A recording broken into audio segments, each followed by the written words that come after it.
घंटा कुछ ना खाए के और तड़का नहाए के रूपा से बियाह कैल चाहता नहीं। तू दुनिया का आखिरी लड़का काहे न होखा, लेकिन अपन बिटिया का बियाह हम तो से कबो ना कर। हाँ जी दोस्तों, तो इतिहास फिल्म के ट्रेलर आप सभी के बीच में रिलीज कर दिया गया है। और इतिहास फिल्म के ट्रेलर में शुरू में दिखाया गया है कॉमेडी और लव स्टोरी, लेकिन जैसे ही ट्रेलर आप सभी लोग फुल देखिएगा तो उसमें एक्शन भी दिखाया गया है। फिल्म की कहानी बहुत ही सरल है और बहुत ही सिंपल है।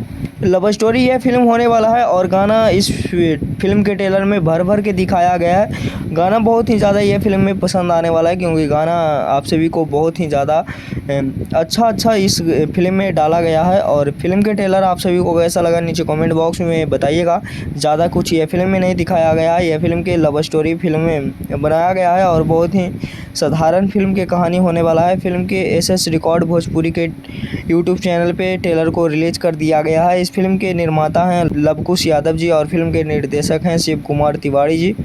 और इस फिल्म के स्टार कास्ट में समर सिंह, ऋचा दीक्षित, काजल पांडे नजर आने वाले हैं। समर सिंह एक लड़की से प्यार करती है और उससे लड़की के पिताजी समर सिंह से शादी नहीं करवाना चाहते हैं। फिल्म के ट्रेलर में यही पता आपको सभी को चलेगा, क्योंकि बहुत ही ज़्यादा ये सिंपल कहानी है और फिल्म के ट्रेलर बहुत ही कुछ खास नहीं दिखाया गया है। बजट के हिसाब से यह फिल्म के ट्रेलर अच्छा ही आप सभी लोग कह सकते हैं। नीचे कमेंट बॉक्स में कमेंट करके बताइए कि फिल्म के ट्रेलर आप सभी को कैसा लगा। मिलते हैं किसी नेक्स्ट वीडियो में किसी नेक्स्ट खबर के साथ। बने रहिएगा हमारे चैनल पे। धन्यवाद।